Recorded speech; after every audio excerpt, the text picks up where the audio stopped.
Die Corona-Zahlen in Laos haben in den vergangenen Wochen stark zugenommen und seit Ende letzter Woche ist dementsprechend auch wieder ein strenger Lockdown angesagt, also insbesondere hier in Luang Prabang. Und gestern Abend kam jetzt sogar noch das Announcement, dass ab heute die Supermärkte, die Corner Shops und sogar der Food Delivery, also Foodpanda, nicht mehr geöffnet sein dürfen. Das ist natürlich eine ziemlich heftige Ansage von einem Tag auf den anderen. Und wie genau sich das jetzt verhält, das werde ich mir jetzt mal angucken.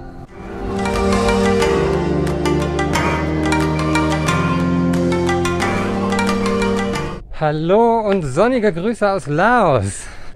Eigentlich befinde ich mich ja gerade in meiner YouTube-Sommerpause.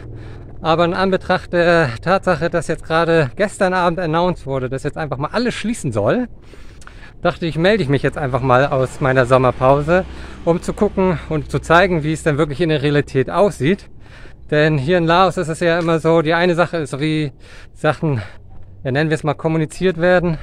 Und die andere Sache ist, wie es letztendlich in der Realität aussieht. Die Einheimischen sagen meistens, ja, das ist Lao-Style. Und wie genau sich Lao-Style denn jetzt wirklich in meiner Nachbarschaft auswirkt und wie das aussieht, das gucke ich mir jetzt an. Wenn du also das erste Mal hier bist auf dem Kanal, dann lass gerne ein Abo da und dann schauen wir uns das nämlich gemeinsam an. Also, viel Spaß! So, hier die Straße runter von meinem Haus ist auch schon der erste Laden, der direkt geschlossen ist. Das ist hier so ein kleiner Corner Shop, wo ich regelmäßig hingehe, um meistens ja, irgendwelche Snacks oder Getränke zu kaufen.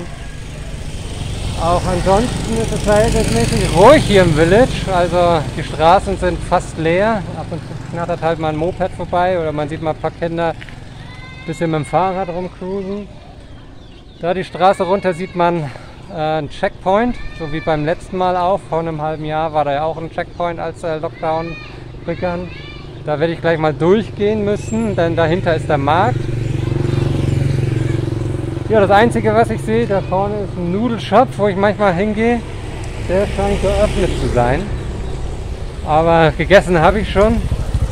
Dementsprechend gehe ich jetzt mal runter zum Markt und schau mal, ob der denn geöffnet ist, sodass ich wenigstens so die Basic Lebensmittel kaufen kann. So, hier vorne kommt jetzt der Checkpoint. Da sitzen sie mit 5 Leuten und checken, was auch immer sie zu checken haben. Ich habe keine Ahnung. Auf jeden Fall haben sie hier so ein Tüdelband als Grenze, um Leute rein und rauszulassen oder auch nicht rein und rauszulassen. Sabadi. Und hier ist direkt der Markt. Der ist geöffnet. Das sind ja schon mal gute Nachrichten. Okay, also auf jeden Fall Basic Lebensmittel kann ich einkaufen. Das werde ich auch heute noch machen. Aber erstmal drehe ich eine Runde und dann kaufe ich auf dem Rückweg ein.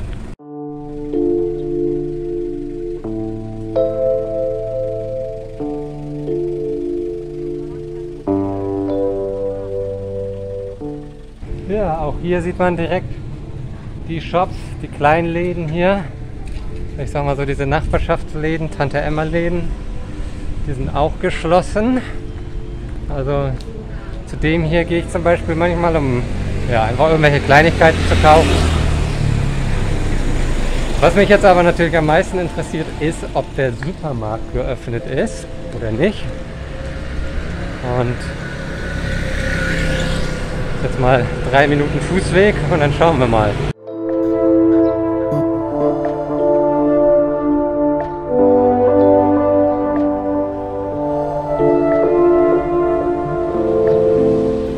Wow, Wahnsinn. Also hier ist wirklich einfach alles geschlossen. Hier ist eine Konditorei. Hier ist eigentlich eine Bäckerei, wo ich meistens mein Brot kaufe. Also ich kann jetzt gar kein Brot kaufen. Ist natürlich blöd. Ah ja. Gut, der Supermarkt ist auf. Na, dann ist ja scheinbar nicht allzu viel dran an diesem Announcement. Also ich kann doch noch was kaufen. Ich brauche nämlich Klopapier. Lockdown Classic, oder? Schauen wir mal, ob man mich reinlässt.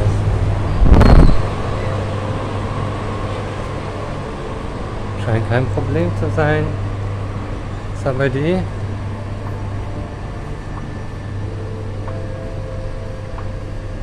Okay. Ja, das ist ja, was ich vorhin schon gesagt habe.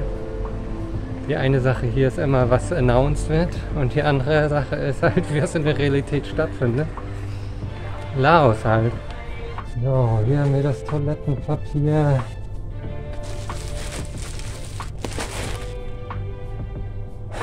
Ich denke gerade, ich sollte vielleicht einfach alles mitnehmen. Dann werde ich Toilettenpapierdealer hier in Nordeuropa.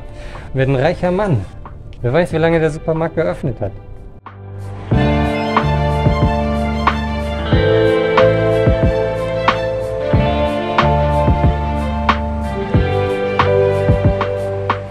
Ja, die Tür ist jetzt auch nur irgendwie so ein Spalt geöffnet. Also ich glaube, denen ist klar, dass sie nicht geöffnet sein sollen. Aber ich will mich auch ehrlich gesagt nicht beschweren. Ich habe mein Klopapier bekommen. Sehr gut. Ich habe nämlich nur noch eine Rolle zu Hause. Ich hatte schon die Befürchtung, dass ich nur mit meiner Bumgun Vorlieb nehmen muss. Funktioniert auch wunderbar, aber ich brauche ja irgendwas zum Abtrocknen trotzdem. Also ich habe schon gedacht, ich muss dann, nachdem ich auf Klo gehe, weiß nicht, immer rausgehen in den Garten und Luft trocknen oder so. Bleibt mir erspart, bleibt dann auch den Nachbarn erspart. Müssen sie sich nicht angucken, wie ich dann draußen Luft trockne. Ist ja gut für alle. So, jetzt gehe ich mal die Straße runter Richtung Old Iron Bridge.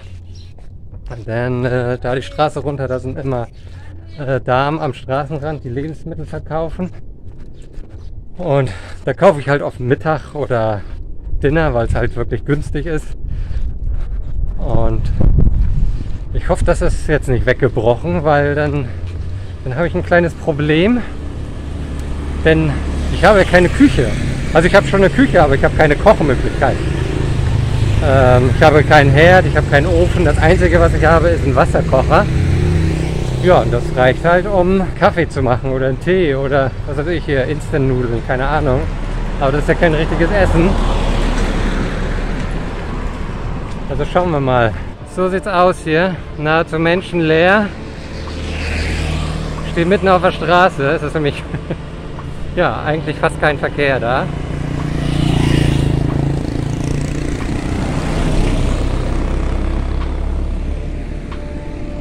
Gut, hier sind mal 2 Läden, die geöffnet sind, das ist schon mal gut. Hier das Eisbusiness ist auch auf. Also wenn ich kalte Getränke will. Dafür ist gesorgt. Wenn ich denn Getränke kaufen kann. So, hier auf der anderen Straßenseite, da ist ein Foodstand, wo ich regelmäßig Essen kaufe. Da ist schon mal niemand. Das ist blöd. Gehe ich mal noch ein bisschen die Straße runter. Da unten ist nämlich, also da hinten in der Nähe der Brücke, da ist nämlich noch ein weiterer Fresh Market. Und um den Markt drumherum, da verkaufen auch immer Ladies Lebensmittel, also schon gekochtes.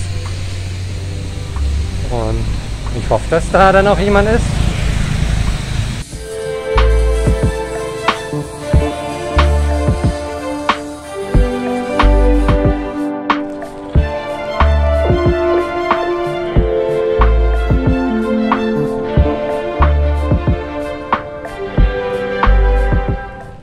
Also ein bisschen was gibt es, aber es ist sehr limitiert.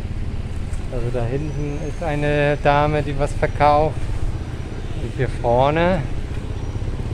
Aber das war es auch schon. Normalerweise sind das viel mehr. Na gut. Aber es ist zumindest gut zu wissen, dass jemand da ist. Kann ich hier auf jeden Fall nachher zum Dinner hier was holen. Das sind gute Nachrichten. Hier ist halt der andere kleine Fresh Market. Ist auch soweit geöffnet.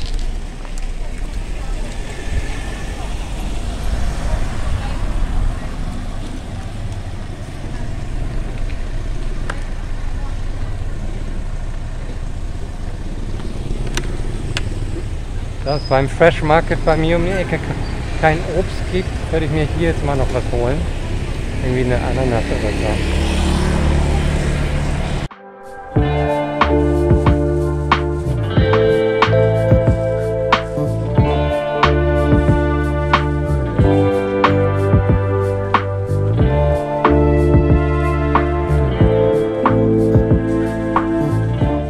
Sabadi, Aunung Magnak.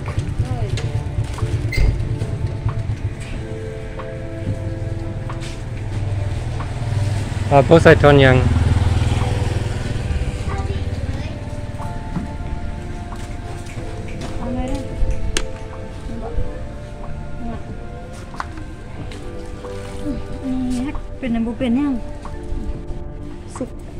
Ja, schon irgendwie ein bisschen gruselig. Hatte ein bisschen was von Apokalypse-Stimmung hier. Von so einem Endzeit-Zombie-Movie. Fehlen jetzt noch die Zombies. Das ist wahrscheinlich auch noch eine Frage der Zeit. Covid-Zombies. Oder was auch immer. Ich frage mich gerade, wenn die Covid-Zombies eigentlich solche langsam Zombies, die kein Gehirn haben und einfach nur so vor sich hin wabern. Oder wenn Covid-Zombies so eine verrückten, crazy Viecher, die ja eigentlich immer hinter einem herspringen und einen dann auffressen wollen. Keine Ahnung. Ich glaube eher die erste Variante. Oh, hier. Hier ist eine Apotheke, gerade was verkauft wird. Ich werde dann mit so einem Stock rübergereicht, um halt das Social Distancing einzuhalten. Ja. Es wird sich also mit einfachen Mitteln geholfen. Ja, so ein Körbchen am Stock. Und damit werden dann die Waren und das Geld hin und her gereicht. Ah ja, hier die Straße runter, da wohnt ja mein Kumpel JP. Lass wir einfach mal bei ihm vorbeischauen, wie es bei ihm aussieht. Also ich bin übrigens überrascht. Hier war bis gestern auch noch so ein Checkpoint, so wie bei mir in der Nachbarschaft, dass ausgerechnet der jetzt abgebaut wurde. Das ist ja ein bisschen kurios. Das ist ja, weiß ich nicht. Also nach einer klaren Strategie scheint mir das jetzt nicht irgendwie zu sein. Es bringt einfach nichts zu versuchen, Sachen zu verstehen hier. Einfach akzeptieren und nehmen, wie es ist, ne? Lao-Style. Keine Fragen stellen. Machen. Gehorchen. Hier. Eine schöne Straßensperre. Bambus. Da hingefrickelt. Nice. Da kommt keiner rein oder raus. Naja, schon. Man kann ja durchklettern, wenn man will. Ist aber natürlich nicht im Sinne des Erfinders. So, mal gucken, ob JP das. Ne, sieht nicht so aus. Alles zu. Abgeschlossen. JP! Are you home? Are you alive? Okay, I'll open. Okay. Savadi? Savadi, where did you go? You bought something? Yeah, toilet paper. It's lockdown. I need toilet paper. I closed my gate. I closed. I go at the back. Okay. How are you doing? Are you surviving? I just went out to buy some food with Kisa. Oh god. Yeah, I just went to the Chinese supermarket. The Chinese is open? Yeah, it's open. I just bought the toilet paper there. I thought it's closed. Yeah, I thought so too. I was very surprised. Alright, das ist natürlich schön zu sehen. JP ist noch am Leben, ihm geht's gut. Er hat alles, was er braucht. Ist jetzt mittlerweile auch schon seit 2 Monaten wieder ohne Arbeit, weil die Schulen geschlossen sind. Dementsprechend wird er auch nicht bezahlt. Es gibt ja auch keine Unterstützung. Das finde ich ja sowieso immer abgefahren hier, dass Sachen einfach so runtergefahren werden und null Unterstützung. Also immerhin hat er ein paar Ersparnisse, von denen er leben kann, aber es gibt natürlich viele Menschen, die haben keine Ersparnisse. Da frage ich mich schon manchmal, wie die klarkommen. Gut. Okay, dann jetzt nochmal eben zum Markt. Mal gucken, es da aussieht, was es so gibt. Und dann geht's nach Hause.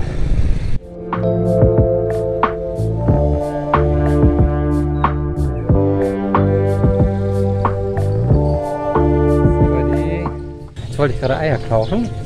Ein Ei kostet normalerweise 1000 Pip. Jetzt wollte sie weitaus mehr haben.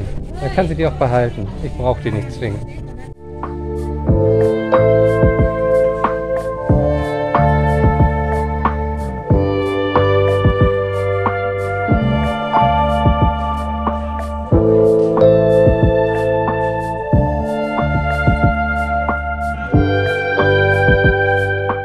Ja, die Auswahl ist sehr limitiert hier auf dem Markt, wie man sieht. Und ich wollte jetzt nur ein bisschen Gemüse und Eier kaufen. Und die ersten beiden Damen hier, die haben dann direkt versucht, mich übers Ohr zu hauen. Ja, die haben quasi den 1,5-fachen Preis vom normalen Preis angesetzt. Ey, könnt ihr knicken, Leute. Wird nicht passieren. Ich bin ja kein Idiot. Und muss man halt ein bisschen durchfragen.